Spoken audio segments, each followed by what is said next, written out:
జకర్యా గ్రంథం 10వ అధ్యాయం 6వ వాక్య భాగాన్ని చదువుకుందాం.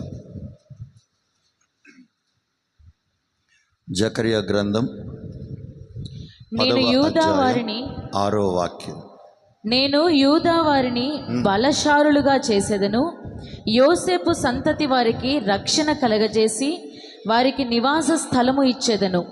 నేను వారి ఎడల జాలి పడుదును, నేను వారి దేవుడనైన యెహోవాను. నేను వారి మనవి ఆలకింపగా నేను వారిని విడిచిపెట్టిన సంగతి వారిని విడిచిపెట్టిన సంగతిని వారు మరచిపోవుదురు గాక. గట్టిగా ఆమేన్ చెప్దామా? ఆమేన్. ప్రభు ఈ మాట ద్వారా మనందరితో మాట్లాడి ఈ వాగ్దానం మనందరి పట్ల నెరవేర్చునుగాక. ఆమేన్. కాస్త ఆమెన్ చెప్పేటప్పుడు, హల్లెలూయా చెప్పేటప్పుడు నోరు తెరవండి. కాస్త బయట చాలా వ్యర్థమైన వాటికి బిగ్గరగా నోరు తెరుస్తాం కదా, కనుక దేవుని సన్నిధిలో కాస్త నోరు తెరవండి, కాస్త చేతులు ఎత్తండి, ప్రభుని గణపరచండి. హల్లెలూయా. మంచిది. ప్రభు సన్నిధిలో దేవుని ప్రియులారా, నేను వారిని విడిచిపెట్టిన సంగతిని వారు మరచిపోతారు. నేను వారిని విడిచిపెట్టిన సంగతిని వారు మరచిపోతారు. ఈ మాటను మనం ఒకసారి ఆలోచన చేస్తే, ప్రభు విడిచిపెడితే ఏమవుతుంది? మనందరికీ తెలుసు, కొన్ని సందర్భాల్లో చాలా పరిస్థితుల్లో మనం అనుకుంటాం, దేవుడు అసలు ఉన్నాడా? దేవుడు అసలు మాకు సహాయం చేస్తున్నాడా?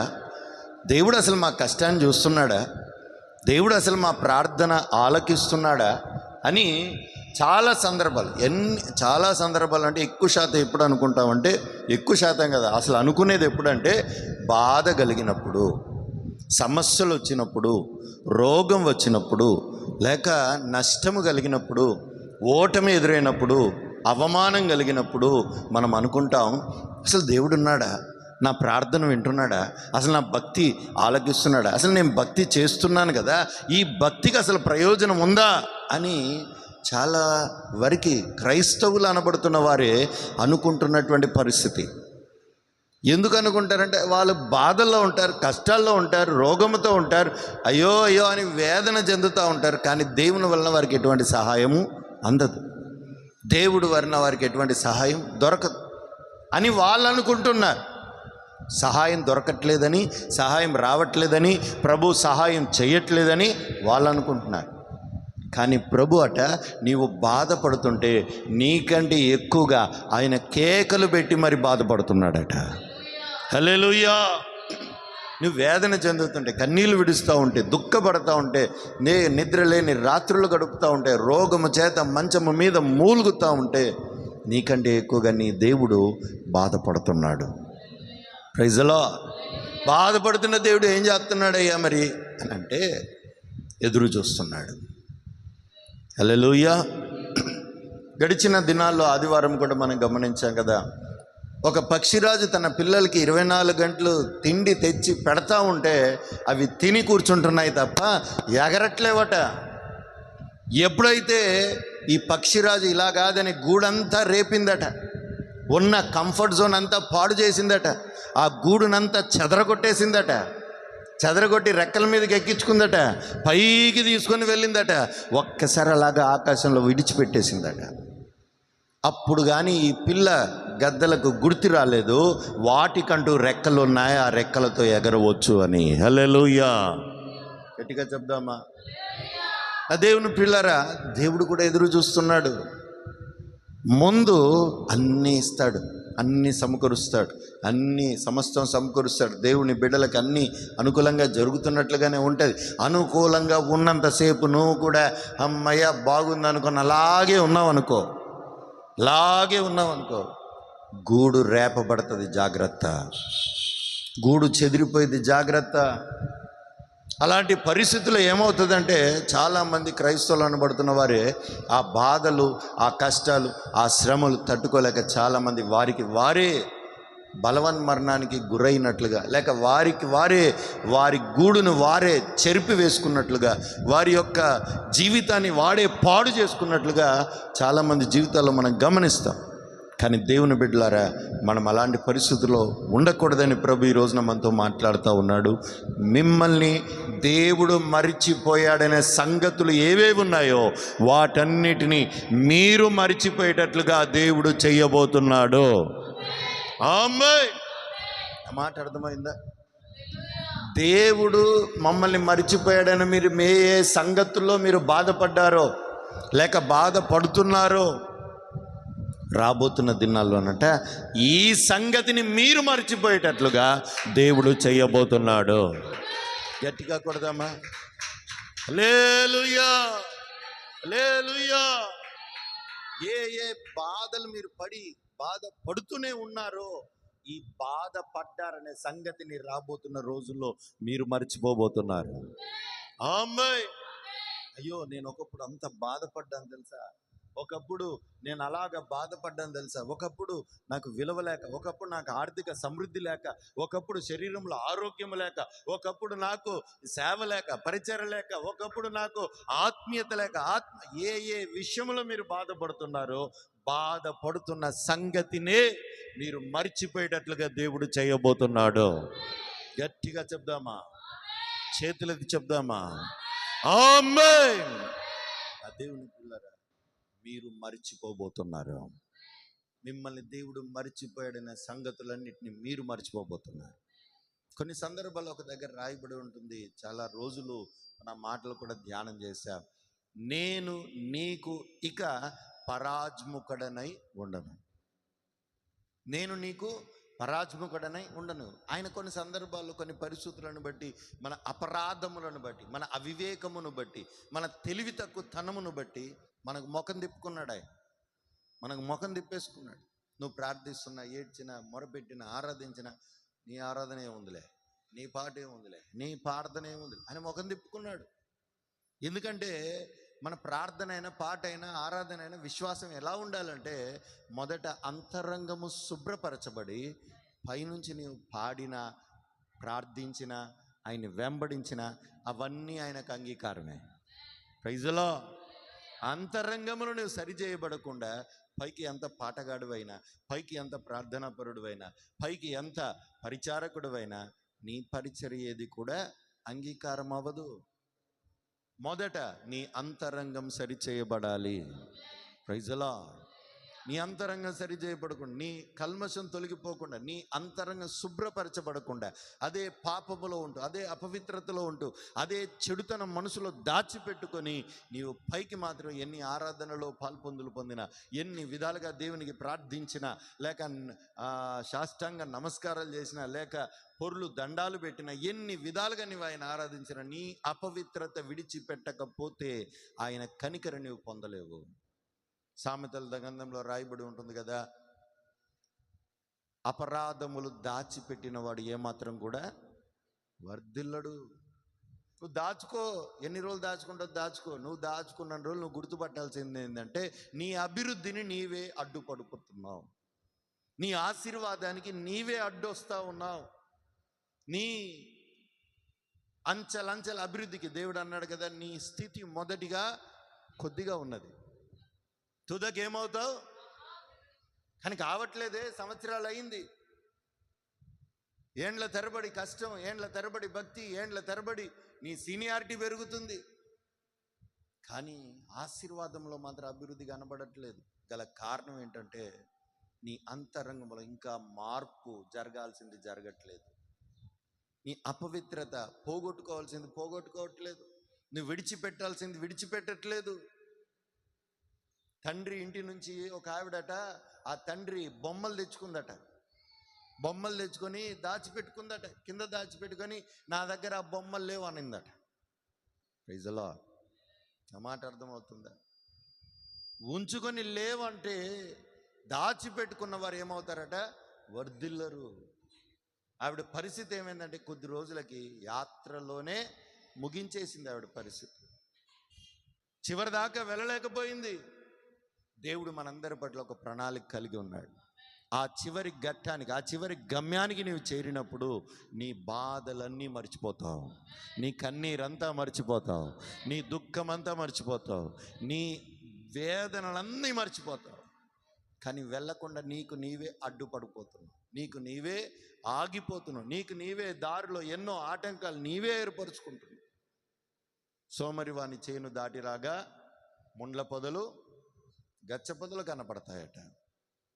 ఏంటి సోమరి, పోయి కాస్త పొలం సరి చేసుకోవచ్చు కదా, రాళ్ళు బాగు చేసుకోవచ్చు కదా, ఆ పరిగంతా ఏరుకోవచ్చు కదా, అదంతా సరి చేసుకోవచ్చు కదా అంటే, చేద్దాంలే, చూద్దాంలే, రాకడికి టైం ఉందిలే, నాశనానికి టైం ఉందిలే అని నోవాహు దినములో జనములకు నీతి ప్రకటించబడుతుండగా వారు వినలేదట్లా. అలాగే ఈ రోజున దేవుని బిడ్డలే, క్రైస్తవులే నీతి ప్రకటించబడుతుంటే, హెచ్చరికలు ప్రకటించబడుతుంటే, వాక్యం ప్రకటించబడుతుంటే ఇంకా టైం ఉందిలే, ఇప్పుడు కాదులే, నాకు కాదులే, నేనేదో ఆచారంగా క్రైస్తవుని కనుక సండే చర్చికి వచ్చాను అంతే, అంతకంటే వేరేది నేనేం చేయను, నేను కొత్తగా ఏది అలవాటు చేసుకోను, కొత్తగా నేనేం చేయను అంటూ నీకు నీవే ఈ రోజున నోవాహు దినములో జరిగినట్లుగా జరుగుతున్నట్లయితే జాగ్రత్త. వర్షం వచ్చింది, ఓడ ఎత్తబడింది, 8 మంది రక్షింపబడ్డారు, మిగిలిన వాళ్ళందరూ నాశనం అయిపోయారు. Praise the lord.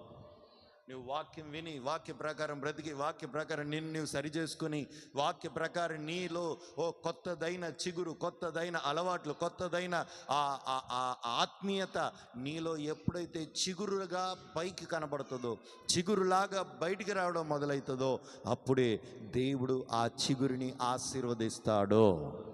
హల్లెలూయా. ఓ భక్తుడు ఉన్నాడు, ఆదికాండం 41వ అధ్యాయంలో మనం గమనిస్తాం. 51, 52 వచనాల్లో మనం గమనించినట్లయితే ఆ భక్తుడు తన బాధనంతా మర్చిపోయాడట. తను బాధపడ్డ దినములు, బాధపడ్డ సమయాలు, బాధపడ్డ శోధనలన్నీ మర్చిపోయాడట.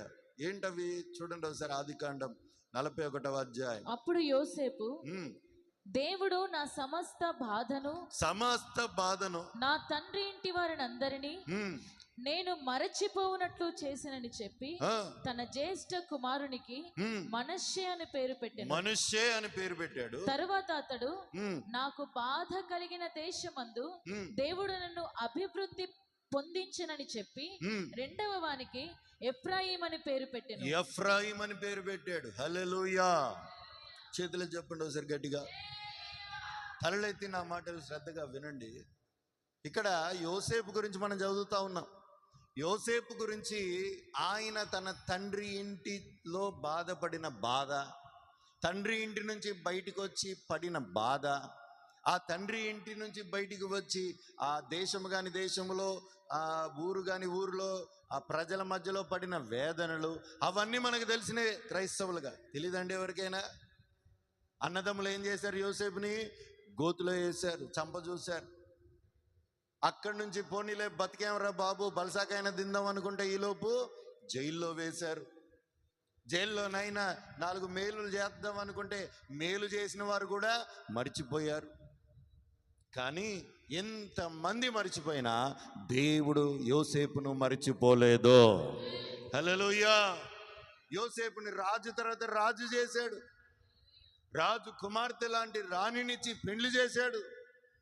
2 పిల్లలు పుట్టారట. మొదటి వాడి పేరేంటట? మనష్షే. హల్లెలూయా. ఏం పేరు ఆయన పేరు? అయ్యా ఏం పేరట ఆయన పేరు? మనష్షే. మనష్షే అంటే ఏంటి? దాని అర్థం ఏంటి అంటే మరచిపోవుట. హల్లెలూయా. ఇప్పుడు యోసేపు జీవితంలో ఏం జరిగిందంటే ఆయన పడ్డ బాధలన్నీ మరిచిపోయేటట్లుగా దేవుడు చేశాడు. చప్పట్లు కొట్టి దేవుని కనపడదాం ఒకసారి. హల్లెలూయా. యోసేపు పడిన బాధల కంటే ఏమైనా ఎక్కువ పడుతున్నాం మనం అంటే? యోసేపు పడ్డ బాధల కంటే ఏమైనా ఎక్కువ బాధలు పడుతున్నారని భక్తులు? లేదే. కానీ మనకి మనం అనుకుంటాం, అబ్బా నాకున్న బాధ నీకేం తెలుసు, నాకున్న గుండెకోత నీకేం తెలుసు, నాకున్న రోగం నీకేం తెలుసు అని అనుకుంటా. ఉత్తిదే. భక్తులు పడిన బాధల కంటే ఏది ఎక్కువ పడట్లేదండి మనం. భక్తులు చేసిన భక్తి కంటే కూడా ఎక్కువ ఏది చేయట్లేదు మనం.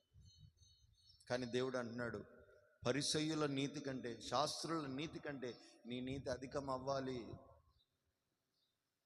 వారికి ఉన్న శ్రమలు, వారికి ఉన్న బాధలే లేవు, కానీ నీ నీతి అధికం అవ్వట్లేదు. యోసేపట మరిచిపోయాడట. దేవుడు నన్ను జ్ఞాపకం చేసుకున్నాడు. నా బాధలన్నింటిలో నుంచి నన్ను జ్ఞాపకం చేసుకున్నాడు. నన్ను జ్ఞాపకం చేసుకుని నాకు రాణిని ఇచ్చాడు, రాజరికాన్ని ఇచ్చాడు, ఉన్నతమైన స్థానాన్ని ఇచ్చాడు. నా బాధలన్నీ నేను మరిచిపోయేటట్లుగా చేశాడని ఆయన కూలిగా చేసిన పనులేమి, ఆయన చెరసాలలో చేసిన పనులేమి, ఆయన అన్నదమ్ముల చేత కొట్టబడి ఆ గోతిలో పడవేసిన సంగతులన్నిటినీ యోసేపు ఏం చేశాడట? మరచిపోయాడట. అందుకే తన పెద్ద కుమారుడు పుట్టగానే ఆయనకి ఏం పేరు పెట్టాడు? మనష్షే. Praise the lord. ఆ ఆశీర్వాదం అంతటితో ఆగిపోలేదు. ఇప్పుడు దేవుడు యోసేపు జీవితంలో ఏం చేశాడంటే ఆయన బాధలన్నీ మర్చిపోయేటట్లుగా చేశాడట. ఇక ఆయన ఊరికే బాధపడాల్సిన పని లేదు. ఇక నేను ఒకప్పుడు ఎంత బాధపడ్డాను తెలుసా, ఒకప్పుడు ఎంత ఏడ్చాను తెలుసా, ఒకప్పుడు నేను ఎంత ఏం చెప్పుకోవాల్సిన పని లేదు. ఇక అసలు అవి గుర్తే రావట్లేదట. హల్లెలూయా, హల్లెలూయా. మనష్షే అని పేరు పెట్టాడు. అంతటితో ఆగిపోలేదు దీవెన. రెండవ కొడుకు పుట్టాడు మళ్ళా ఆయనకి. ఆయన పేరేం పెట్టాడట? ఎఫ్రాయిం. ఎఫ్రాయిం అనే పేరుకు అర్థం ఏంటంటే కేవలం అతగాడు తన బాధలు మర్చిపోవటమే కాదు, బాధలు మర్చిపోయి అభివృద్ధి చెందడం మొదలయ్యింది. హల్లెలూయా. ఎఫ్రాయిం అనే మాటకు అర్థం ఏంటంటే అభివృద్ధి.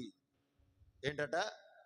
మనిషి అంటే మర్చిపోవుట, ఎఫ్రాయిం అంటే అభివృద్ధి చెందుట. ఈ రెండు కార్యాలు మన జీవితాల్లో జరుగునుగాక. ఎంతమంది కావాలని కోరుకుంటున్నారు? గట్టిగా ఆమేన్ చెప్పండి. మీ బాధలన్నీ మర్చిపోవుదురుగాక, అభివృద్ధి మీ జీవితంలో మొదలవునుగాక. దేవుని ప్రియులారా, మరి మనం బాధలు మర్చిపోతేనే కదండి ముందుకెళ్ళేది. బాధలని మర్చిపోగలిగితేనే కదా కొత్త ఆలోచనలు వచ్చేది. పాతవన్నీ గతిస్తేనే కదా మనం నూతనమైనవి చేయగలిగేది. Praise the lord. మరి ఏ ఏ విషయాల్లో మనం మర్చిపోవాలి, ఏ ఏ విషయాలు మనం ముందుకు వెళ్ళాలి అని అంటే కొన్ని 2-3 మాటలు నేను చెప్పి ముగిస్తాను. దైవజనుడైన పౌలు అంటాడు, ఇదిగో పౌలు, ఎలా ఇన్ని సంఘాలు కట్టావు, ఎలా ఇన్ని సేవ చేసావు, ఎలా ఇంత పరిచర్య చేసావు అంటే పౌలు అంటాడు, నేను వెనక్కున్న వాటన్నిటిని మరిచిపోగలిగాను గనక ముందుకు కొనసాగగలిగాను. గట్టిగా హల్లెలూయా చెప్దామా? ఫిలిప్పీయులకు రాసిన పత్రిక 3వ అధ్యాయం 1, 2, 3 వచనాలు.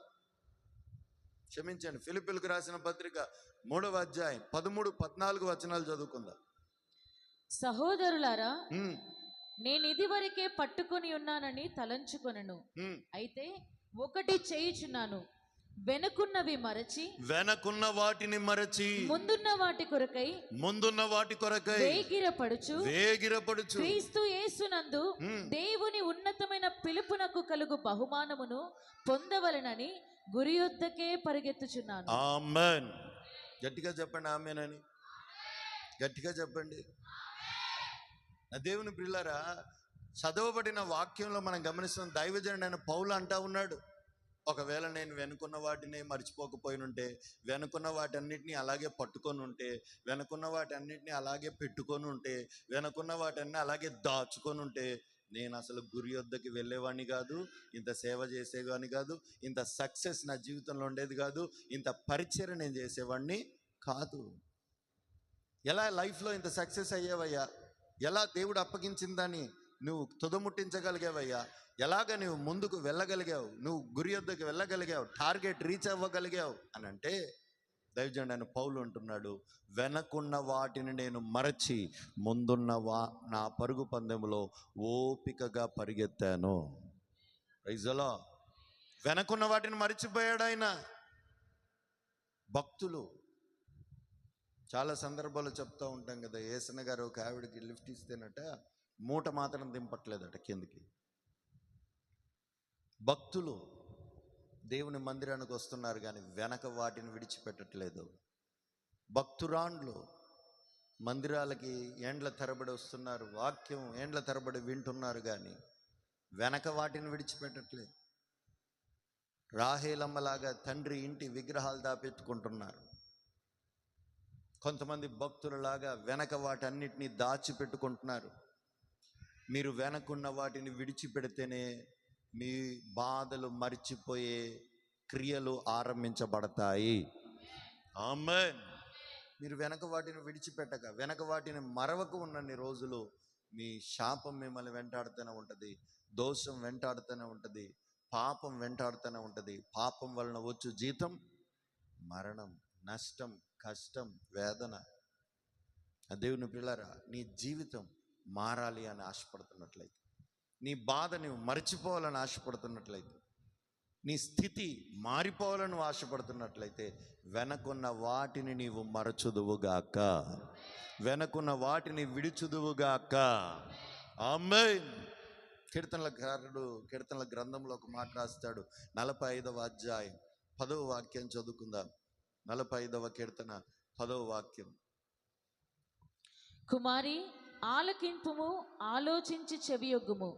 నీ స్వజనమును, నీ తండ్రి ఇంటి వారిని మరువుము.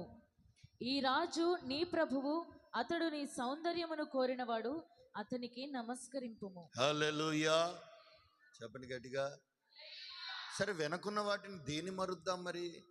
వెనకున్న వాటిని దేని విడిచిపెడదాం మరి అని అంటే, కీర్తనకారుడు రాస్తా ఉన్నాడు, అమ్మా తల్లి, ఇదిగో నీ తండ్రి ఇంటిని విడిచిపెట్టు, నీ తండ్రి స్వజనమును నువ్వు మరిచిపో.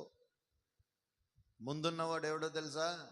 నీ ప్రియుడు, నిన్ను సృష్టించినవాడు. నిన్ను సృష్టించిన వాడే నీకు భర్త అయి ఉన్నాడు.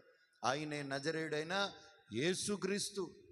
ఆయన ఆరాధించు, ఆయన వెంబడించు, ఆయన విశ్వసించు. హల్లెలూయా. చెప్పండి గట్టిగా. నీ తండ్రి ఇంటిని నువ్వేం చేయాలట? మరిచిపోవాలి. ఏంటా తండ్రి ఇల్లు? ఇందాక చెప్పాను కదా, రాహేలమ్మ గారు. రాహేలమ్మేనా? విగ్రహాలు పట్టుకొని వచ్చిందట ఇంటి దగ్గర నుంచి. ఎందుకమ్మా, నీకు మంచి భర్త వచ్చాడు, ఒంటిగా వచ్చినవాడు విస్తారమైన సంపాదించగలిగిన కృప పొందాడు, ఇన్ని విధాలుగా ఆశీర్వాదాన్ని అనుభవించి ఇంతగా మంచిగా ఉంటే మళ్ళా విగ్రహాలు నీకెందుకమ్మా? నీ దేవుడైన యెహోవా జీవము గలవాడు కదా, నీవు ఆరాధించు ప్రభు సజీవుడు కదా. ఆయన రాయిలో రెప్పలో నివసించేవాడు కాదు కదా, ఆయన సజీవుడు కదా. నీకు ఆ బొమ్మలు నీకెందుకమ్మా అంటే, ఆహా, నా తండ్రి ఇంట్లో ఉన్న రోజులు నా తండ్రి ఇంటికి అవి బాగున్నాయి కనుక ఇవి నా ఇంట్లో కూడా ఉంటే, నా ఒంట్లో కూడా ఉంటే, నా కుటుంబంలో కూడా ఉంటే అని అవిశ్వాసం. నేటి క్రైస్తవులు ఏ బొమ్మలు పెట్టుకుంటున్నారంటే, ఈ రోజున క్రైస్తవుల లేక అన్యుల అని తెలియకుండానే కొనసాగుతున్నారు. వీళ్ళు క్రైస్తవుల లేక అన్యుల అనేది అర్థం కావట్లేదు. లోకస్తులు చేసే ప్రతి పండగ వీరు కూడా క్రైస్తవులలో చేస్తూ ఉన్నారు, క్రైస్తవులు ఆచరిస్తున్నారు అవన్నీ కూడా. Praise the lord. హల్లెలూయా.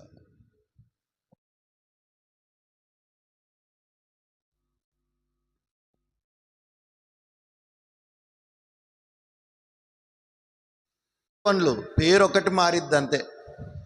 అందుకే దేవుడు అంటాడు, నా నామము వ్యర్థముగా ఉచ్చరించు వాడికి శిక్ష, శాపం వస్తుంది. చెప్పుకునేదేమో దేవుని పేరు, చేసేవన్నేమో ఆ పనులా. హల్లెలూయా. చెప్పరే.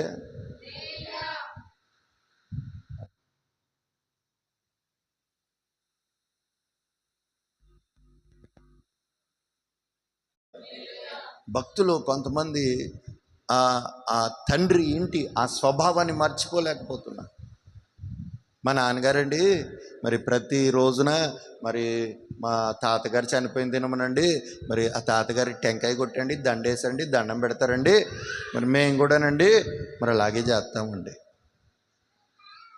Praise the lord.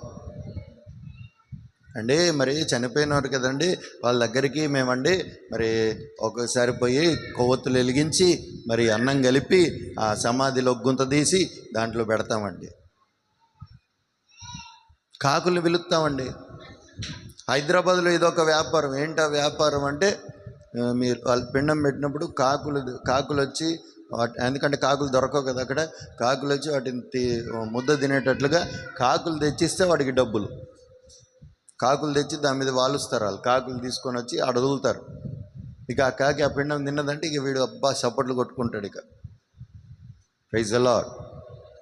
దేవుని పిల్లరా, దేన్ని మనం ఆచరిస్తున్నాం, దేన్ని మనం వెంబడిస్తున్నాం, దేన్ని మనం కొనసాగిస్తున్నాం, ఏది ఎంతవరకు ప్రయోజనం, ఏది ఎంతవరకు ఉపయోగం, నీవు దేవుని బిడగా నీవు దేవుని అంగీకరించిన తర్వాత నీలో కనబడవలసింది వాక్యము తప్ప మరొకటి కనబడకూడదు. హల్లెలూయా, హల్లెలూయా. తండ్రి ఇంటి వారిని నువ్వేం చేయాలట? మరచిపోవాలి. ఎవరా తండ్రి అని అంటారేమో. మనందరం లోకంలో ఉన్నప్పుడు మన తండ్రి ఎవరు తెలుసా? అపవాది అయిన సాతానే. అపవాది అయిన సాతాను యొక్క బంధకములో, వాడి ఆలోచనలో, వాడి ప్రవర్తనలో మనం ఉన్న రోజులు మనకు తండ్రి వాడే. మాట వినట్లేదంటే నీ తండ్రి అపవాదే. నువ్వు లోబడట్లేదంటే నీ తండ్రి అపవాదే. నువ్వు ఇంకా పాపములో ఉన్నావంటే నీ తండ్రి అపవాదే. మళ్ళా వచ్చి నా తండ్రివి నీవేనయ్యా, నీవేయ్యా, నన్ను కాపాడయ్యా అని అనమాకు. దేవుడు అంటాడు, నువ్వు అడ్రస్ తప్పు వచ్చావేమో, నువ్వు సరైన అడ్రస్కి వెళ్ళంటాడు. ప్రైజ్లో నువ్వు పాపంలో ఉన్న రోజులు నీ తండ్రి అపవాదే. చూడండి ఆ మాట, యోహాను సువార్త 8వ అధ్యాయం 44వ వాక్యం. యోహాను సువార్త 8వ అధ్యాయం 44. మీరు మీ తండ్రియగు అపవాది సంబంధులు, మీరు మీ తండ్రియగు అపవాది సంబంధులు, మీ తండ్రి దురాశలు నెరవేర్చగోరుచున్నారు. ఆది నుండి వాడు నరహంతకుడయుండి సత్యమందు నిలిచినవాడు కాడు. సత్యమందు నిలిచేవాడు కాదాడు. వాని యందు సత్యమే లేదు. వాని యందు అసలు సత్యమే లేదు. వాడు అబద్ధమాడునప్పుడు తన స్వభావము అనుసరించే మాట్లాడును. వాడు అబద్ధికుడును అబద్ధమునకు జనకుడునై ఉన్నాడు. హల్లెలూయా. వాడెవడట? అబద్ధికుడు, అబద్ధానికి జనకుడు. అసలు ఎప్పుడో ఒకసారి ఏదో ఒక్క అబద్ధం ఆడితేనే ఆత్మీయులు కొంత భయం కలుగుతూ ఉంటుంది. భక్తులు ఉంటారు కొంతమంది, క్రైస్తవ భక్తులు, నోరు తెరిస్తే అబద్ధాలే. ఇప్పుడు ఈ జనకుడు ఎవడట చెప్పండి? అపవాది. అయిన దానికి అబద్ధమే, కాని దానికి అబద్ధమే, తినే దానికి అబద్ధమే, తాగే దానికి అబద్ధమే, డబ్బుకి అబద్ధమే, రూపాయికి అబద్ధమే, 10 రూపాయలకు అబద్ధమే, లక్షకి అబద్ధమే. ఒరే రూపాయికి కూడా అబద్ధం ఎందుకురా? ఒరే తిండికి కూడా అబద్ధం ఎందుకురా? ఒరే ఈ చిన్నదానికి కూడా అబద్ధం ఎందుకురా? అంటే అలవాటు అయిపోయిందండి. అంటే ఇప్పుడు ఈ జనకుడు ఎవరు? అపవాది అయిన సాతాను. ఈ రోజున మీ తండ్రి ఇంటిని మరవాలి అని అంటే మీ కన్న తల్లిదండ్రులు మరవమని అనట్లేదు. తండ్రి ఇల్లు అంటే ఒకప్పుడు మనందరం అపవాది సంబంధులము. యేసు రక్తము చేత కడగబడి యేసు రక్తము చేత కొనబడే అంతవరకు మన తండ్రి అపవాదే. నువ్వు బాప్తిజం పొంది మారు మనసు పొంది దేవుని నమ్మి విశ్వసించేంతవరకు నీ తండ్రి అపవాదే. మారు మనసు పొందావు, బాప్తిజం పొందావు, అడ్రస్ మార్చుకున్నావు, పేరు మార్చుకున్నావు, అన్నీ బాగానే ఉన్నాయి. తండ్రి ఇంటిని మాత్రం మరవట్లేదు. ఆ స్వభావాలు మాత్రం పోవట్లేదు నీలో, ఆ లక్షణాలు పోవట్లేదు నీలో, ఆ అలవాట్లు పోవట్లేదు నీలో. ఆ తండ్రి ఇంటిని నీవు మరచుదువుగాక. చాలామంది క్రైస్తవులు దేవుని బిడ్డలు మందిరానికి వస్తున్నాం కదా, మేమందరం డైరెక్ట్ పరలోకమే అని అనుకుంటున్నారు. భ్రమపడమాకండి. చర్చిలోకి వచ్చాం కదా, క్రైస్తవులుగా బాప్తిజం పొందాం కదా, ఇక మేమంతా డైరెక్ట్ పరలోకమే అని అనుకుంటున్నారు. అది అబద్ధం. Praise the lord. దేవుని ఎదుట తీర్పు దినమున ఒక దినమున మనుషులుగా పుట్టిన ప్రతి వారిలో నుంచి కొందరు మేకలుగా, కొందరు గొర్రెలుగా దేవుని ఎదుట నిలవబడతారు. Praise the lord. ఎలాగట? కొందరు మేకలు, కొందరు గొర్రెలు.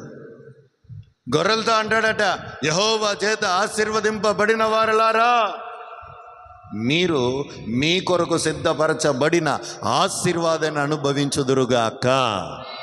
మేకలతో అంటాడట, మీ అపవాది అయిన జనకుడి ఇచ్చలన్నీ మీరు నెరవేర్చారు గనక. అపవాది, మీ అపవాది ఇదిగో అగాధములో, నరకములో, అగ్నిలో కాల్తా ఉన్నాడు. వాడి దగ్గరికి మీరు కూడా బొండని మేకలన్నింటినీ అగ్నిలో వేస్తాడట. హల్లెలూయా. ఆ మాట అర్థమైందా? చూడండి ఆ మాట మత్తయి సువార్తమానం 25వ అధ్యాయం 41వ వాక్యం. మత్తయి సువార్తమానం 25వ అధ్యాయం 41వ వాక్యం. అప్పుడు ఆయన ఎడమ వైపు ఉండి వారిని చూచి, శపింపబడిన వారలారా, శపింపబడిన వారలారా, నన్ను విడిచి అపవాదికిని వాని దూతలకును సిద్ధపరచబడిన నిత్యాగ్నిలోనికి పోవుడి. నేను ఆకలిగొంటిని, మీరు నాకు భోజనము పెట్టలేదు. దప్పిగొంటిని, మీరు నాకు దాహం ఇవ్వలేదు. పరదేశినై ఉంటిని, మీరు నన్ను చేర్చుకొనలేరు. దిగంబరినై ఉంటిని, నీవు నాకు బట్టలు ఇయ్యలేదు. రోగినై చెరసాలలో ఉంటిని, మీరు నన్ను చూడ రాలేదని చెప్పాను. హల్లెలూయా. ప్రభు అంటూ ఉన్నాడు ఆ మేకలతో, మేకలారా మీరందరూ మీ జనకుడైన అపవాది దగ్గర బోండి. అపవాది గాడు నరకంలో కాలుతాడు, అపవాది గాడు నరకంలో బంధింపబడ్డాడు, అపవాది గాడు నరకంలోనే వాడి స్థానం. మీ తండ్రి కూడా అపవాదే గనుక మీరందరూ అపవాది దగ్గరికి పోండి. Praise the lord. దాని మీద వచనాల్లో రాయబడి ఉంటుంది, గొర్రెలతో అంటాడు, ఇదిగో మీరందరూ దేవుని చేత ఆశీర్వదింపబడిన వారు. చదవండి ఆ మాట కూడా. అప్పుడు సమస్తములను ఆయన ఎదుట పోగు చేయబడుదురు.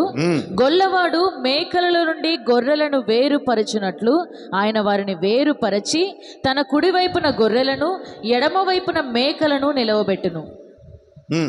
అప్పుడు రాజు తన కుడివైపున ఉన్న వారిని చూచి, నా తండ్రి చేత ఆశీర్వదింపబడిన వారులారా రండి, లోకము పుట్టినది మొదలుకొని మీ కొరకు సిద్ధపరచబడిన రాజ్యమును స్వతంత్రించుకొనుడి. హల్లెలూయా. మరి ఏ గుంపులో ఉంటారు? గొర్రెలతో అంటూ ఉన్నాడు, ఇదిగో తండ్రి రాజ్యాన్ని మీ కొరకు సిద్ధపరిచిన ఆ స్వాస్థ్యమును మీరు అనుభవించండి అని ఒక గుంపు, గొర్రెల గుంపుతో చెప్తా ఉన్నాడు. మేకల గుంపుతో అంటున్నాడు, వీళ్ళు కూడా మేకలే, వీళ్ళు కూడా దేవుని సన్నిధిలో ఉన్నారే. ఎవరి మేకలు అంటే ఎవరో కాదు, భక్తి తెలిసి మారు మనసు పొంది రక్షణ పొంది దేవుని సంఘములో చేర్చబడి ఎవరైతే సంఘములో ఉంటూ కూడా దేవుని మాటలు వింటూ కూడా దేవుని గురించి తెలుసుకొని కూడా ఎవరైతే అబద్ధీకుని యొక్క లక్షణాలు కలిగి ఉంటారో వారి మేకలు. Praise the lord. హల్లెలూయా. అసలు దేవుడు అంటే ఎరగని వారు అక్కడ దాకా వెళ్ళరండి. అసలు దేవుడు అంటే ఎరగని వారు అసలు ఉండరు ఆ టైంకి. ఎరిగి అన్నీ తెలిసి తప్పని తెలిసి తప్పు చేస్తున్నావు, పాపమని తెలిసి పాపాన్ని కొనసాగిస్తున్నావు, అది శిక్షకరమైనదని తెలిసిన భయం లేకుండా దాన్ని అలాగే కొనసాగిస్తున్నావు అంటే తప్పక నీవు మేకవే. ఈ మేకల స్థానం ఎక్కడంటే అపవాది అయిన సాతానుడు నరకమే. దేవుని పిల్లలు మనం ఏ గుంపులో ఉందా మరి ఈరోజు ఆలోచించండి. గొర్రెల గుంపులో ఉంటావా? నువ్వు ధన్యుడివి, ధన్యురాలివి. నీ శ్రమలన్నీ మర్చిపోయేటట్లుగా ఆ దేవుడు చేయబోతున్నాడు. చచ్చిన తర్వాత కాదు, బతికినప్పుడే. హల్లెలూయా. మేకల గుంపులోనే ఉంటావా? నువ్వు భూమి మీద మేకవే, చచ్చిన తర్వాత కూడా. Praise the lord. దేవుని పిల్లారా, పాపాన్ని విడిచిపెట్టండి, ఆ తండ్రి ఇంటిని విడిచిపెట్టండి, ఆ అపవాది స్వభావాలను విడిచిపెట్టండి, అపవాది లక్షణాలను విడిచిపెట్టండి, ఆ అబద్ధమైన దానిని విడిచిపెట్టండి. రూతు తన అత్త నయోమి అనింది, నయోమితో అంటా ఉంది, నీ జనమే నా జనం, నీ దేవుడే నా దేవుడు. వాస్తవమే, మనకు ఒకప్పుడు ఇవన్నీ తెలియదు. వాస్తవమే, ఒకప్పుడు మనకి యేసు ప్రభు తెలియదు. వాస్తవమే, ఒకప్పుడు ఈ సత్యం తెలియదు, ఇవన్నీ తెలియదు. తెలుసుకున్న తర్వాత కూడా అత్త నీవు నాకు అత్తవే, నీ ఇంటి పేరు నాకు కావాలి, కానీ నేను మాత్రం నా ఇష్టం వచ్చినట్టు బతుకుతా అన్నావు అనుకో, అప్పుడు ఆమె రూతు ఎందుకు అయిద్దండి? రూతు సంఘానికి సాదృశ్యంగా మనం భావిస్తున్నాం కదా. మరి ఆ రూతు ఎవరిని వెంబడించాలంటే తండ్రి ఇంటి వారిని మరచిపోయి అత్త ఇంటిని వెంబడించాలి. హల్లెలూయా. హల్లెలూయా. మరి ఎక్కడో పుట్టి ఎలాగో పెరిగి ఏదో మతం, ఏదో కులం, ఏదో లోక సంబంధమైన మనుషులు ఏర్పరచుకున్నవెన్నో, వాటన్నిటిలో నుంచి అనేక విధాలుగా మనం సమకూర్చబడ్డామంటే దేవుడు మనందరినీ రూతుని పిలుచుకున్నట్లుగా మనందరినీ పిలుచుకున్నాడు. పిలువబడిన తర్వాత నీవు మరిచిపోవాల్సింది నీ తండ్రి ఇంటిని, నీ అపవాది అయిన సాతాను జనకుడైన ఆ స్వభావాన్ని నువ్వు మరిచిపోవాలి. చూడండి, రూతు గ్రంథం 2వ అధ్యాయం 11వ వాక్యం చదువుకుందాం. తల్లిదండ్రులను నీ జన్మభూమిని విడిచి ఇంతకు ముందు నీవు ఎరుగని జనమునొద్దకు వచ్చి ఎరగని జనము దగ్గరికి వచ్చితివి. యెహోవా నీవు చేసిన దానికి ప్రతిఫలం ఇచ్చును. నీవు చేసిన దానికి దేవుడు ఏం చేస్తాడట? ప్రతిఫలం ఇచ్చును గాక. ఆమేన్. ఇశ్రాయేలు దేవుడైన యెహోవా రెక్కల క్రింద సురక్షితముగా నువ్వు ఉండునట్లు ఎందుకు వచ్చావంటే సురక్షితంగా ఉండడానికి వచ్చావు. నీవు వచ్చితివి, ఉమ్. ఆయన నీకు సంపూర్ణమైన బహుమానం ఇచ్చునని ఆమెకు ఉత్తరం ఇచ్చాను. హల్లెలూయా. రూతుతో అంటా ఉన్నారు, ఇదిగో నీ తండ్రి ఇంటిని నువ్వు మరిచిపోయి నీ స్వజనులను నువ్వు విడిచిపెట్టి ఇదిగో నీ అత్తగారిని వెంబడిస్తున్నావు గనక, జీవము గల దేవుని రెక్కల క్రింద ఉండడానికి నీవు వచ్చావు గనక ఆయన నీకు నిశ్చయముగా క్షేమము దయచేయునుగాక. ఆమేన్. ఈరోజు నువ్వు క్షేమము లేదు అని బాధపడుతున్నావు అంటే నువ్వు ఎవరి నీడలో ఉన్నావో మరి. అపవాది అయిన సాతాను నీడలో ఉన్నావేమో ఒకసారి ఆలోచించు. ఆ నీడలో నుంచి బయటికి రా. యెహోవా రెక్కల క్రింద సురక్షితంగా ఉండడానికి ఇష్టపడు, ఆశపడు. దేవుడు నిన్ను సురక్షితముగా కాపాడునుగాక. ఆయన సురక్షితంగా కాపాడటం మాత్రమే కాదట, బహుమానము కూడా నీకు ఇచ్చునుగాక. ఆమేన్. హల్లెలూయా. దేవుని పిల్లారా, మరి ఈ రోజున ఏ గుంపులో ఉంటావు? వెనకున్న వాటిని మరవాలని ప్రభు పిలుస్తున్నాడు. ఏది మరవాలంటే నీ తండ్రి స్వభావాన్ని మరవాలి. అపవాది అయిన సాతాని యొక్క కోపాన్ని, ఆవేశాన్ని, కాముకత్వాన్ని, లేక జారత్వాన్ని, లేక అబద్ధాన్ని, అసత్యాన్ని, అవివేకాన్ని, వాటన్నిటిని, ఆచారమును, మూఢనమ్మకం, వీటన్నిటిని విడిచిపెట్టుదువుగాక. క్రైస్తవుడిగా, క్రైస్తవురాలుగా మారిన తర్వాత నీ యొక్క తాలు గింజలాగా ఉండకూడదు, గట్టి గింజలాగా మారిపోదువుగాక. ఆమేన్. కానీ ఈ రోజున దేవుని బిడ్డలు ఎందుకని మరిచిపోలేకపోతే ఆ బాధనే జీవితాంతం కొనసాగుతుంది. ఎందుకు అని అంటే వారు చర్చిలోనే ఉంటారు, వారి సంఘంలోనే ఉంటారు, వారి కోసం సేవకులు కన్నీరు విడిచి ప్రార్థనలు చేస్తారు, అన్నీ జరుగుతాయి. కానీ వాళ్ళు మాత్రం ఏమాత్రం అంతరంగంలో దాన్ని మరిచిపోలేకపోతున్నారు. ఎప్పుడైతే ఆ పాపాన్ని, ఎప్పుడైతే ఆ అపవిత్రత మనం మరిచిపోయి మనల్ని మనం నూతనపరుచుకొని కొత్త నూతనమైన ఆలోచనలతో, నూతనమైన స్వభావముతో, నూతనమైన దైవికమైన నడిపింపులో ఎప్పుడైతే మనం కొనసాగుతామో తప్పక దేవుడు ఆ చిగురిని ఆశీర్వదించునుగాక. అహరోను చిగురించిన కర్రని దేవుడు ఎన్నుకున్నాడు. ఎందుకంటే చిగురుంది దాంట్లో. నీలో కూడా అదే కోరుకుంటున్నాడు. ఇంకెన్ని రోజులు నీ పాత స్వభావంతోనే ఉంటావు? ఇంకెన్ని రోజులు నీ పాత భక్తితోనే కొనసాగుతావు? ఇంకెన్ని రోజులు నీ పాత జీవితంతోనే కొనసాగుతావు? మారవిక, మార్పు ఉండదేక. నువ్వు మారని రోజులు నీ బాధలు కూడా మారవనే సంగతి నువ్వు గుర్తుపెట్టుకోవాలి. నువ్వు మారితే నీ బాధలు మారిపోవునుగాక. ఆమేన్. మరి ఎప్పుడు మారుతావు? ముహూర్తం ఏమైనా పెట్టుకున్నావా? టైం ఏమైనా నిర్ణయించుకున్నావా? హల్లెలూయా. చాలా సందర్భాలు చెప్పాను. గొప్ప దైవజనుడు, దేవుడు ఆ రాత్రి ఆయన దర్శించి, ఇదిగో పలానా ఆవిడ నీ పలానా ఆ రూమ్లో ఉంది, ఆవిడకి వెళ్ళి అర్జెంటుగా నీవు సువార్త చెప్పంటే వెళ్ళి ఆవిడని పలకరించి ఆవిడ సువార్త చెప్పాడట. మొత్తానికి ఆవిడ ఎవరో కాదు, ప్రపంచంలోనే ఆ రోజున గొప్ప గొప్ప హీరోయిన్లలో మొదటి స్థానంలో ఉన్న హీరోయిన్ అట ఆవిడ. డబ్బుకి కొదవలేదు, సౌందర్యానికి కొదవలేదు, అందానికి కొదవలేదు, వయసుకి కొదవలేదు. అలాంటి పరిస్థితుల్లో దేవుడు అన్నాడట, ఆవిడకి అర్జెంటుగా వెళ్ళి సువార్త చెప్పు. ఈయన అన్నాడట, అంత పెద్ద ఆవిడ, అంత పెద్ద జ్ఞానవంతురాలు, అంత పెద్ద డబ్బు సంపాదించి, అంత పెద్ద సౌందర్యం కాబట్టి నేను చెప్తే మాట వింటుందా, నువ్వు వెళ్ళి చెప్పు అర్జెంటుగా. వెళ్ళాడట, ఆవిడని కలిసి చెప్పాడట, అమ్మా ఇప్పుడు యేసుప్రభు గారు తెలుసుకో అమ్మా, సువార్త వినమ్మా, మరణం అనేది ఉందమ్మా, పాపం వలన వచ్చే జీతం మరణం, మారు మనసు పొందు, యేసయ్యను రక్షకుడిగా అంగీకరించు, నువ్వు తప్పించబడతావు, నువ్వు కాపాడబడతావు. అంటే ఏం మాట్లాడుతున్నావు? ఎవరికి చెప్తున్నావు నువ్వు ఈ మాటలు? చేతగాని వాళ్ళకి చెప్పు, భక్తి అవసరం ఉన్న వాళ్ళకి చెప్పు, లేకపోతే ముసలోళ్ళకి చెప్పు, పేదోళ్ళకి చెప్పు అని తృణీకరించిందట.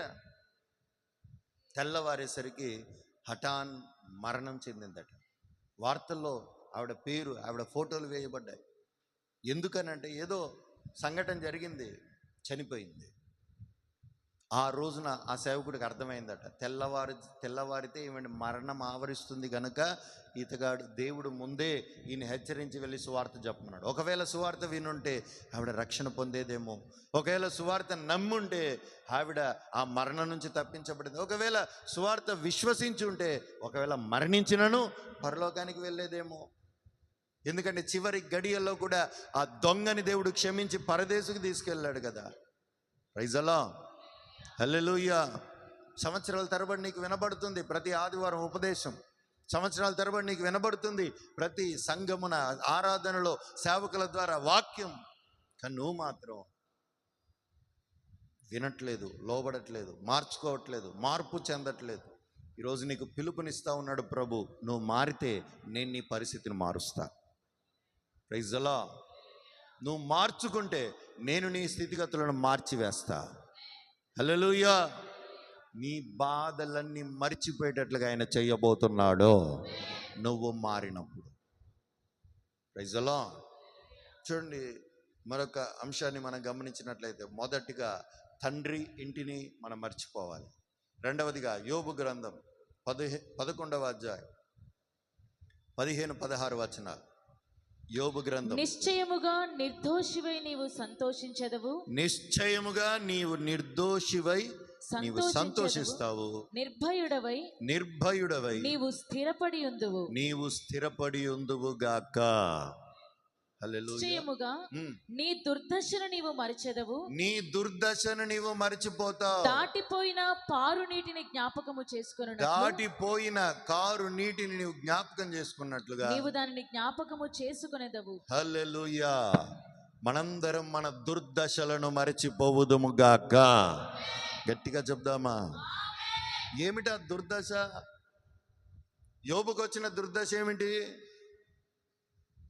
ఒకప్పుడు అన్నీ ఉన్నాయి యోబుకి, డబ్బు ఉంది, ఆస్తుంది, పిల్లలు ఉన్నారు, అన్నీ ఉన్నాయి. అతగాడిని చూసిన ప్రతి ఒక్కరు అంటా ఉన్నారు, అడుగు తీసి అడుగు వేస్తూ ఉంటే నేతిలో పడ్డట్టుంది ఆయన అడుగు అంటా ఉన్నారు. ఆయన చూసిన ప్రతి ఒక్కరు అనుకుంటున్నారు, ఎంతటి అదృష్టవంతుడు యోబు అని అనుకుంటా ఉన్నారు. చాలామంది కొన్ని సందర్భాల్లో కొంతమందిని చూసినప్పుడు అనుకుంటారు, అబ్బా నీకు అదృష్టం కలిసి వచ్చిందయ్యా, బా నీకు అన్నీ బాగా కలిసి వస్తున్నాయ్యా, నీకు అన్నీ బాగున్నాయ్యా. ఏదో 10 మందిలో ఒకరు కలిగేది కాదది, ఏదో 1000 మందిలో ఒకరు కలిగేది కాదది. నీవు దేవుని నమ్మి విశ్వసించి ప్రేమించి ఆయన నీవు వెంబడించినట్లయితే మనలో ప్రతి ఒక్కరము కూడా యేసు నామములో అదృష్టవంతులమైపోవుదుముగాక. ఆమేన్. అది ఏదో ఒకరికి జరిగేది కాదండి. కానీ ఈ రోజున నీ దుర్దశను నువ్వు మర్చిపోలేకపోతున్నావు. రాత్రి గడిచింది, తెల్లవారైంది, మరలా నిన్నటి బాధే నీలో కనపడుతుంది. కానీ యోబులో అది కనపడట్లేదు. అన్నీ పోగొట్టుకున్న యోబు అంటాడు, దేవుడే ఇచ్చాడు, దేవుడే తీసుకున్నాడు, దేవునికే మహిమ కలుగునుగాక. 19వ అధ్యాయం చూడండి, యోబు గ్రంథం 19వ అధ్యాయం 14వ వాక్యం చూడండి. 19వ అధ్యాయం 14వ వాక్యం యోబు గ్రంథం. నా బంధువులు నా యొద్దకు రాకయున్నారు, బంధువులు రావట్లేదు. నా ప్రాణ స్నేహితులు నన్ను మరచిపోయి ఉన్నారు, ప్రాణ స్నేహితులు కూడా మర్చిపోయారు. నా ఇంటి దాసదాసి జనులు నన్ను అన్యునిగా ఎంచెదరు, నేను వారి దృష్టికి పరదేశినై ఉన్నాను. నేను నా పనివాని పిలువగా వాడేమి పలకకున్నాడు, నేను వాని బతిమిలాడవలసి వచ్చెను. హల్లెలూయా. ఏమైపోయిందంటే ఆడ పరిస్థితి?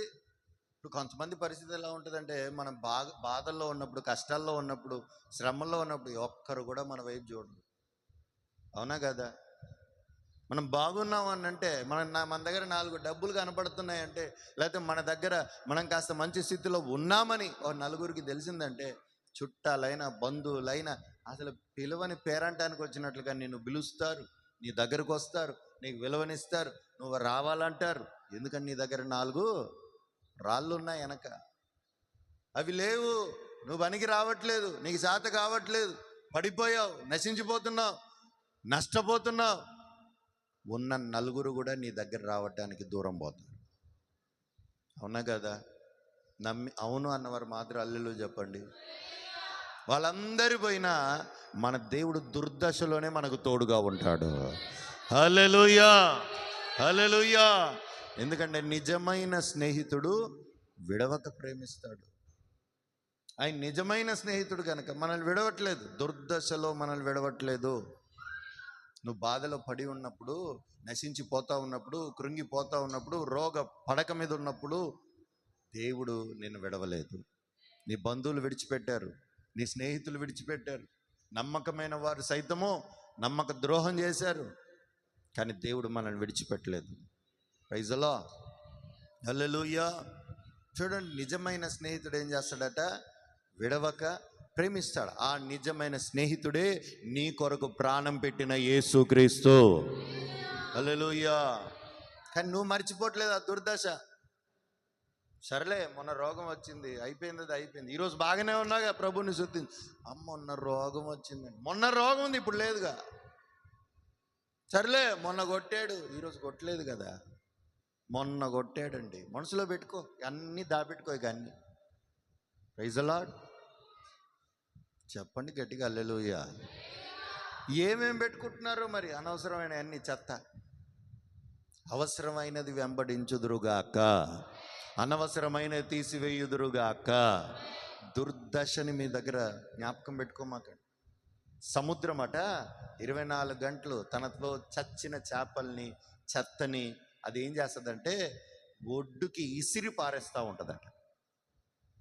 భక్తిహీనులు కూడా అలాగే ఉంటారు. 24 గంటలు వారి అవమానాలే బయట పెట్టుకుంటారు, వారి నష్టాలే బయట పెట్టుకుంటారు, వారి శ్రమలే బయట పెట్టుకుంటారు, వారి వారి బాధలే, వారి లోపాలే, వారిలో ఉన్న పనికిమాని అలవాట్లే బయట పెట్టుకుంటూ ఉంటారు భక్తిహీనులు. మనం అలాగా ఉండరాదు. ప్రతి వారిలో ఉంటాయి తప్పులు, ప్రతి వారిలో ఉంటాయి అపరాధాలు, ప్రతి వారిలో ఉంటాయి బలహీనతలు. ప్రతి దగ్గరికి, ప్రతి చోట, ప్రతి విషయంలో 24 నీ బలహీనతలే చెప్పుకున్నావు అనుకో. నిన్నటి దినాన ఓ పెద్ద ఆయనకి, పాపం చాలా పెద్ద వ్యక్తి, ఆయన కొన్ని కోట్ల రూపాయల వ్యాపారం చేసే వ్యక్తి ఆయన. ఆ వ్యక్తి ఇలాగే మాటల్లో మాట్లాడుతూ ఉంటే నా సాక్ష్యం చెప్పాను. యేసు ప్రభు గురించి ఇలాగే మాటలు వస్తే ఆయన కొంచెం తప్పర్థం చేసుకుంటా ఉంటే నేను చెప్పాను, అయ్యా నేను ఒకప్పుడు దుర్మార్గుడిని అయ్యా, ఒకప్పుడు నేను పాపిని, మాదక ద్రవ్యాలు, మత్తు పదార్థాలకు అలవాటు పడినవాడిని. చర్లపల్లి జైల్లో 3 నెలలు నేను ఖైదీని కూడా అనుభవించాను. అనేకమైన కేసులు నా మీద ఉన్నాయి. మరి ఇట్లాగా తల్లికి కానీ, భార్యకి కానీ ఉపయోగం లేకుండా, కుటుంబానికి ప్రయోజనం లేకుండా ఎంతో ఆస్తిని, ఎంతో డబ్బును నష్టపరిచిన వాడిని. అలాంటి పరిస్థితుల్లో నేను ఉండగా ఆ దేవుని కనికరం వలన నేను రక్షింపబడి ఈరోజు నేను దేవునిలో బాగున్నానయ్యా. హల్లెలూయా, హల్లెలూయా. అలాగే కొనసాగుంటే నేను ఏ రోజు చచ్చిపోయేవాడినేమో, ఏ రోజు నేను మరి ఏ కేసుల్లో మరి ఆ జైల్లో పడిపోయేవాడినేమో, లేకపోతే ఎలాగో ఆ తాగుబోతుగానో తిరుగుబోతుగానో నేను ఉండిపోయేవాడినేమో. ఆ దేవుని కనికరం నా మీద ఉంది కానీ నేను రక్షణ పొందానయ్యా అంటే హల్లెలూయా. ఆ పెద్ద ఆయన అన్న మాట ఏం తెలుసా? అయ్యా, లోకంలో ఎప్పుడైనా సరే, మనుషుల్లో ఎప్పుడైనా సరే పడిపోయిన వాడు ఎప్పుడు ఇలాంటి మాటలు చెప్పడు. పడిపోయి మరలా లేచి నిలవబడి సక్సెస్ అవుతాడు చూడు, వాడే ఈ మాటలు చెప్పగలుగుతాడు. హల్లెలూయా, హల్లెలూయా. పాపంలో ఉన్నవాడు ఎందుకు చెప్తాడు? నేను సిగరెట్ తాగుతాను, నేను మందు తాగుతాను, నేను ఇంకో దాన్ని పెట్టుకున్నాను, ఎందుకు చెప్తాడండి వాడు? చెప్తాడా? దాన్ని విడిచిపెట్టిన వాడే మరలా చెప్పగలుగుతాడు, ఒకప్పుడు నేను అలా చేశాను, దేవుని కృప వలన దాన్ని విడిచిపెట్టగలిగాను. హల్లెలూయా, హల్లెలూయా. ఆ మాట ఆయన చెప్పాడు. ఆయన అన్యుడు, దేవుని బిడ్డ కూడా కాదు పాపం. ఆయన యేసు ప్రభు గురించి పూర్తి అవగాహన కూడా లేదు ఆయనకి. ఆయన చెప్తా ఉన్నాడు, అయ్యా పడిపోయి దాంట్లో ఉన్నాడు, ఎప్పుడు చెప్పలేడయ్యా, దాన్ని జయించిన వాడే చెప్పగలుగుతాడు. నీ జీవితంలో నువ్వు సక్సెస్ అయ్యావని దీన్ని బట్టి నాకు అర్థమైంది అంటున్నాడు. ఇంకా నేనేం సాధించలేదయ్యా. లేదు, నువ్వు ఆల్రెడీ సక్సెస్ అయిపోయావు. హల్లెలూయా. దేవుని పిల్లారు, మరి మనం ఎందుకు అన్ని విషయాలు అలాగా ఉండలేకపోతున్నాం? నీ దుర్దశను ఎందుకు మర్చిపోలేకపోతున్నావు?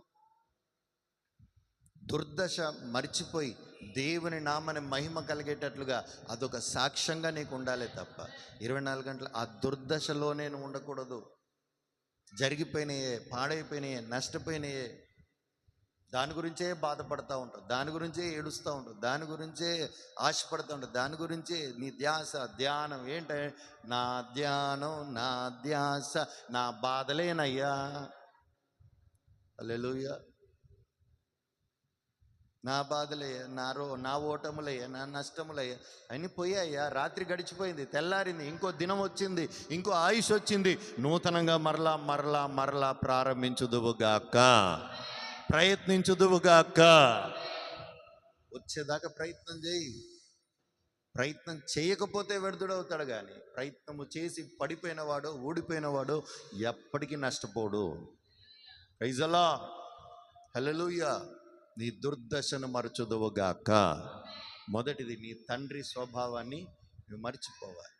రెండవది నీ దుర్దశని మర్చిపోవాలి. సామెతల గ్రంథంలో రాయబడి ఉన్న మాట ఒకసారి చదువుకుందాం. 17 సామెతల గ్రంథం 17. నిజమైన స్నేహితుడు విడవక ప్రేమించును. నిజమైన స్నేహితుడు విడవక ప్రేమిస్తాడు. దుర్దశలో అట్టివాడు సహోదరుడుగా ఉండునుగాక. దుర్దశలో అట్టివాడు ఎలా ఉంటాడట? అన్ని సమయాల్లో అన్ని అనుకూలంగా ఉన్నప్పుడు మన చుట్టూ ఉండే వాళ్ళని కంటే కూడా మనం బాధల్లో ఉన్న, పడిపోయినప్పుడు, నష్టాల్లో ఉన్న, కష్టాల్లో ఉన్నప్పుడు మనల్ని ఆదరించి ధైర్యపరిచి సహాయం చేసిన వారిని మనం మరవకుందుముగాక. కొంతమంది బాధల్లో ఉన్నప్పుడు, కష్టాల్లో ఉన్నప్పుడు ఎవరి వలన సహాయం పొందుతారు, ఎవరి వలన ఆదరణ పొందుతారు, ఎవరి వలన వారు లేవనెత్తబడతారో, కట్టబడతారో, లేక దీవించబడతారో వారిని మర్చిపోతూ ఉంటారు. అది చాలా కృతజ్ఞత లేని హృదయం. అది అలా ఉండరాదు. మనం బాధల్లో ఉన్నప్పుడు, కష్టాల్లో నష్టపోయినప్పుడు, పడిపోయినప్పుడు, ఇరిగిపోయినప్పుడు, ఎవరి వలన ఎందువలన మనం బాగు చేయబడ్డాం దాన్ని ఎప్పటికీ మనం మరవకూడదు. అది ఎవరి వలన అంటే మన కోసం ప్రాణం పెట్టిన నజరేయుడైన యేసు వలన. హల్లెలూయా. ఆ యేసు ప్రేమే మనల్ని రక్షించింది. ఆ యేసు ప్రేమే మనల్ని ఆదరించింది. ఆ యేసు ప్రేమే మనల్ని కట్టింది. ఆ యేసు ప్రేమే మనల్ని నిలవబెట్టింది. మొదటిగా ఆ యేసు ప్రేమను మరవకూడదు. రెండవదిగా ఆ యేసు ప్రభు ఉపయోగించుకున్న వ్యక్తులను మరవకూడదు. Praise the lord. చెప్పరే గట్టిగా.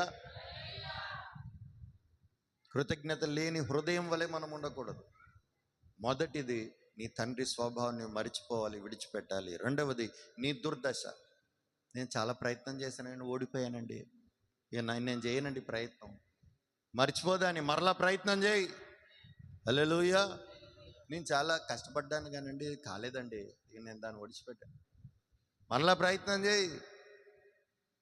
ప్రయత్నం చేయకుండా ఉంటే వాడు ఎప్పటి సక్సెస్ అవ్వడు. కానీ ప్రయత్నము చేస్తున్నన్ని రోజులు ఒక్క రోజున వాడు ఖచ్చితంగా సక్సెస్ అవుతాడు. హల్లెలూయా. నువ్వు దుర్దశని మర్చిపోవాలి, నీ ఓటములన్నీ మర్చిపోవాలి. మన KFC చికెన్ గురించి మనందరికీ తెలుసు కదా, చాలా సందర్భాల్లో విన్నాం. కొంతమంది తిన్నారు, కొంతమంది తినలేదు, నాకు తెలుసు. కానీ KFC అంటే అసలు చాలా మందికి ఇష్టం, మా అమ్మగారితో సహా. అసలు అది ఎంత పెట్టింది అనేటట్టుగా చాలా మంది కుంభాలుగా తింటారు. మరి మీరు ఎప్పుడైనా తిన్నారో లేదో నాకు తెలియదు. కానీ అది మరి ఒకప్పుడు దాని క్వాలిటీ ఎలా ఉండేదంటే అసలు అమోఘం. ఇప్పుడు కూడా దాన్ని మెయింటైన్ చేస్తున్నారని నేను చెప్పలేను. కానీ ఆయన మొదటిగా ఆయన వయసు ఎప్పుడు ఆ KFC సక్సెస్ అయ్యి ఆ కంపెనీ ప్రారంభించబడి ప్రతి పట్టణంలో ప్రపంచమంతా ఈరోజు ఉంది అని అంటే ఆయన వయసు ఏ వయసులో ప్రారంభించిన 70 సంవత్సరాలు దాటిన తర్వాత. అప్పటిదాకా ఏం చేసేవయ్యా నువ్వు అంటే వంటలు చేసేవాడట, పెట్టేవాడట, తిన్న వాళ్ళంట వ్యాక్తు అని ఊసేవారట. ఏం వంటను ఆయన ఫ్రీగా పెట్టాడంట. ఆయన వంటలు చేసి రోడ్డు మీద టేబుల్ పెట్టి వంటలు చేసి ఆ డబరా టేబుల్ మీద పెట్టి ఫ్రీగా పెట్టేవాడంట. తినండి తినండి. ఎందుకంటే డబ్బులు ఇచ్చి కొనుక్కున్న రోడ్డు లేడు ఆయన తిండి. అట్లాగా ఉండేవాడట ఆయన. ప్రయత్నం ఆపలేదట. చేసి ప్రయత్నం చేసి ఒక రోజున ఈ KFC అనే వంటకం బయటకు వచ్చింది. Praise the lord. ఎప్పుడైతే దాన్ని తినడం మొదలు పెట్టారో జనాలు ఇక దానికి బానిస అయిపోయారట. జనాలంతా ఈ టేస్ట్ అసలు ఎక్కడ తినలేదు, ఈ టేస్ట్ అసలు ఎక్కడ లేదని చెప్పి ఇక మొదలైంది ఆయన వ్యాపారం. మొదలైంది అక్కడెక్కడో చిన్న ఊర్లో మొదలైన ఆ వ్యాపారం ఈరోజు ఆ KFC అనేది లేదు అనే దేశమే లేదట. హల్లెలూయా. దేశమే కాదు, పట్టణమే లేదు ఇప్పుడు అసలు. హల్లెలూయా. గుంటూరుకు పో అక్కడ ఉంటుంది, విజయవాడ పో అక్కడ ఉంటుంది, విశాఖపట్నం పో అక్కడ ఉంటుంది, హైదరాబాద్కి వెళ్ళు అక్కడ ఉంటుంది. మన తెలుగు రాష్ట్రాల్లో ఇన్ని చోట్లలో ఉంది. ప్రపంచం అంతా ఉంది ఇప్పుడు ఈరోజు నా వంటకం. ఎందుకంటే ప్రయత్నం ఆపలేదైనా, దుర్దశను మర్చిపోయాడైనా. నిన్న ఫెయిల్ అయ్యాడు, ఈరోజు నాకు మళ్ళా ఛాన్స్ ఉంది, నేను మళ్ళా ప్రారంభిస్తాను. గట్టిగా చెప్పరే హల్లెలూయా. చివరిగా నేను ఒక మాట చెప్పి ముగిస్తాను. మనము మర్చిపోకూడదు ఒకటి ఉంది. అదేమిటంటే చూడండి, హోషేయ గ్రంథం 4వ అధ్యాయం 6వ వాక్యం. హోషేయ గ్రంథం 4వ అధ్యాయం 6వ వాక్యం చదువుకొని ప్రార్థన చేసుకుందాం. నా జనులు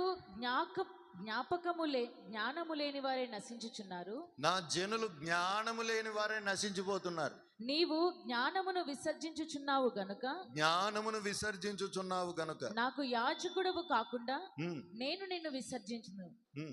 నీవు నీ దేవుని ధర్మశాస్త్రము మరచితివి గనుక నేనును నీ కుమారులను మరతును. నేను కూడా నీ కుమారులను మర్చిపోతాను. హోషేయ గ్రంథం 4వ అధ్యాయం 6వ వాక్యం. నీవు నా ధర్మశాస్త్రం మర్చిపోయావు, నేను నిన్ను నీ కుమారులను మర్చిపోతాను. మరవాల్సిన దాన్నేమో మరవట్లేదు, మర్చిపోకూడని దాన్నేమో మర్చిపోతున్నారు. మరవాల్సిన తండ్రి స్వభావాన్ని మరవట్లేదు, మరవాల్సిన దుర్దశని మరవట్లేదు, గుర్తు పెట్టుకోవాల్సిన ధర్మశాస్త్రాన్ని మాత్రము మర్చిపోతున్నారు. దేవుని ప్రజలారా, మీరు ఏ గుంపులో ఉన్నారు? మీరు మరి ధర్మశాస్త్రాన్ని మర్చిపోతున్నారు. మందిరంలో ఉన్నంతసేపే భక్తులు అండి. ఆయన ఎవరో పాస్టర్ గారు అన్నారంట, బలిపీఠం మీద ఉండి తెల్ల సొక్కా వేసినంతసేపే పాస్టర్ని, ఆ తెల్ల సొక్కా తీసి పక్కన పెట్టానంటే అని అన్నాడట. అటువంటి వారందరికీ దేవుడు మారుమనసు దయచేయును గాక. నువ్వు ఎప్పుడైనా ఒకటే విధంగా ఉండాలి. ఊసరి వెళ్ళివి కాదు నువ్వు. ఏ రంగుకి ఆ రంగు మారిపోయేటట్టు ఊసరి వెళ్ళి కాదు నువ్వు. దేవుని మందిరానికి వస్తే భక్తుడిని భక్తురాల్ని బయటికి ప్రజల్లోనికి వెళ్తే ఆ ప్రజల వలె నేను కూడా మారిపోతాను అన్నట్లుగా ఉండకూడదు. ప్రైజలా దేవుని పిల్లారా, మనం ధర్మశాస్త్రాన్ని మర్చిపోకూడదు. ఎక్కడికి వెళ్ళినా నీ వాక్యాన్ని మర్చిపోమాకు. ఏసన్న గారు ఎప్పుడు చెప్తూ ఉంటారు కదా, ఒక ఆవిడ్ని కొలాయి దగ్గర వందనాలు చెప్పాడంట. ఆ వందనాలు విని ఆ అన్యురాలికి పాపం ఆవిడకి వందనాలు అంటే తెలియక ఎవరికే వందనాలు అన్నగారని ఈవిడ కోపంగా అనేసరికి ఆవిడ తిట్టు అనుకొని, ఎవరికే వందనాలు, నీకు వందనాలు, మీ నాన్నకు వందనాలు, మీ ఆయనకు వందనాలు అని తిడుతుంది. ప్రైజ్ ది లార్డ్, హల్లెలూయా. అంటే విశ్వాసుల పరిస్థితి, మందిరములో వందనాలు వేరు, బయట వందనాలు ఎలా ఉంటున్నారు, స్వభావం ఎలా ఉంటుంది, ప్రజల మధ్యలో ఎలా మెదులుతున్నారు. మీరు ప్రజల మధ్యలో మెదిలేది చాలా ప్రాముఖ్యమైంది. మందిరంలో ముసుగేసుకుని 4 గోడల మధ్యలో భక్తి చేసేది కాదు. ప్రజల మధ్యలో మీరు ఎలా నడుచుకుంటున్నారు అదే ప్రాముఖ్యము. అదే నీ దేవునికి మహిమ తెస్తుంది, అదే నీ దేవునికి అవమానం కూడా తెస్తుంది. కనుక నలుగురిలో, ప్రజల మధ్యలో, కష్టాల్లో, శ్రమల్లో లేక సంతోషములో నీవెలా మెదులుకుంటున్నావు అనే దాని మీద దృష్టి పెట్టు. హల్లెలూయా. ధర్మశాస్త్రాన్ని మరవకుందురుగాక. ధర్మశాస్త్రాన్ని మరవమాకండి, దుర్దశను మరవండి, తండ్రి స్వభావాన్ని మరవండి. అప్పుడు నిశ్చయముగా మీ బాధలన్నీ మర్చిపోయే దినములు వచ్చునుగాక. మీరు బాధపడ్డారనే సంగతి సైతం మీరు మర్చిపోవుదురుగాక. అట్టి కార్యాలు ప్రభు మన జీవితాల్లో జరిగించునుగాక. ఆమేన్. ప్రభు ఈ మాటలన్నీ మన వెనికిడిలో ఆశీర్వదించునుగాక.